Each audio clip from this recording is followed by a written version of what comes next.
सोबत होते असे मला वाटते, कारण विज्ञानाची प्रगती आणि संस्कारांची अधोगती असे विचित्र चित्र आज आपल्या समोर आहे. माझी जिजाऊंच्या डोक्यावरचा पदर कधी खाली पडला नाही, परंतु आजच्या व पुढच्या पिढीला तो मायेचा पदरही भेटणार नाही. माझी जाऊ जेव्हा शिवबांना जेव घालायच्या तेव्हा त्यांना महाभारत, रामायण, कृष्ण, राम यांच्या गोष्टी सांगायच्या, परंतु आजची आई बाळ जेवायला पाहिजे म्हणून त्याच्या हातामध्ये मोबाईल देऊन देते आणि स्वतः माझ्या नवऱ्याची बायको ही टीव्ही सिरियल पाहण्यात गुंतून जाते. काय संस्कार होणार आहेत त्या मुलांवर? अहो, माझी जाऊ स्वतः शिवबांना घोडेस्वारी, तलवारबाजी शिकवायच्या, परंतु आजच्या आई वडिलांकडे मुलांशी खेळायला, बोलायला वेळच राहिला नाही आहे. त्यामुळे मुलांमध्ये आणि आई वडिलांमध्ये मोठी दुरी निर्माण झालेली आहे. अहो, वयाच्या 16व्या वर्षी माझ्या राजाने तोरणा किल्ला जिंकला आणि स्वराज्याची शपथ घेतली, परंतु आजचे तरुण काय करतात?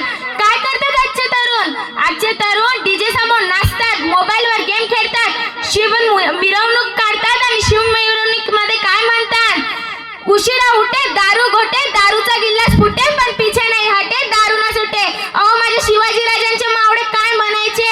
माझ्या शिवाजी राजांचे मावळे म्हणायचे, लवकर उठे पाळत सुटे, लवकर उठे पाळत सुटे, तलवार तुटे, पण पिछे नाही हटे, दुश्मनों की गर्दन तुटे.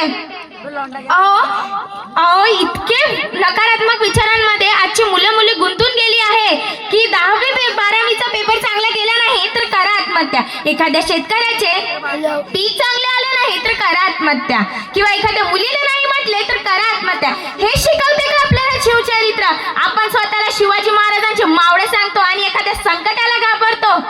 अहो, शिवाजी महाराजांचे मावळे कसे होते? शिवाजी महाराजांचे मावळे कसे होते? सावळ्या रंगाचे होते, कोवळ्या वयाची पोरं होते, कांदा भाकर खाऊन जगत होते, पण या महाराष्ट्राच्या मातीसाठी रातोरात लढत होते, पण या महाराष्ट्राच्या मातीसाठी रातोरात लढत होते.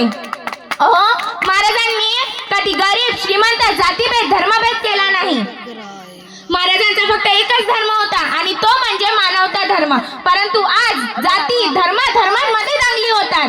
अहो, महाराजांच्या सभेत प्रत्येकाचे विचार ऐकून कार्य केले जात होते, परंतु आज सकाळी नाश्ता करताना जो नेता ज्या पक्षाकडून बोलतो तोच नेता संध्याकाळी त्याच पक्षाकडून बोले याची खात्री राहिलेली नाहीये. इतका वाढलाय भ्रष्टाचार आणि जातीभेद. अहो, माझ्या राजांची राजनीती कशी होती?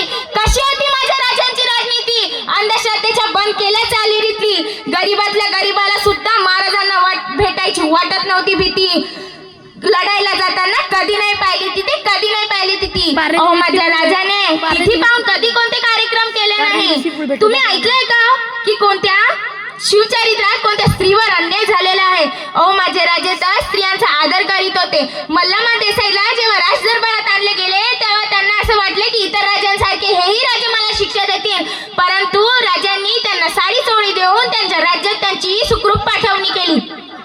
अहो, परंतु आज याच शिवाजी महाराजांच्या राज्यात 3 ते 4 वर्षाची मुलगीही सुरक्षित नाही. 3 ते 4 वर्षाच्या मुलीवरही शाळेत अत्याचार होतो. एक डॉक्टर मुलगी ड्युटीवर असताना तिला अत्याचार करून मारून टाकण्यात येते आणि तिला न्यायही मिळत नाही. हे कुठले शासन आहे? अहो, तिथे एवढेच नव्हे तर तिच्या कोर्टातही तिच्या चरित्रावर शिंतोडे उडवले जातात. तिथेच जर माझे राजे असते ना तर त्या नराधमाला भर चौकात फाशीवर चढवले असते किंवा तेच त्याची गर्दन छाटली असती. अहो, माझे राजे नेहमी म्हणायचे, माझे राजे नेहमी म्हणायचे, 20 नका करून तुम्हाला मिळेल तरी काय, 20 नका करून तुम्हाला मिळेल तरी काय, वाईट गोष्टीकडे तुमचा घसरू नका देऊ पाय, वाईट गोष्टीकडे तुमचा घसरू नका देऊ पाय. रात्री 12 वाजता कुठलीही स्त्री तुमच्या डोळ्यासमोर दिसली, तिला जर तुम्ही म्हणू शकले माय, अरे तिला जर तुम्ही म्हणू शकले माय, तर तुम्ही ज्या भूमीचा खरा शिवराय, तर तुम्ही ज्या भूमीचा खरा शिवराय. शेवटी एवढेच म्हणते, अंधार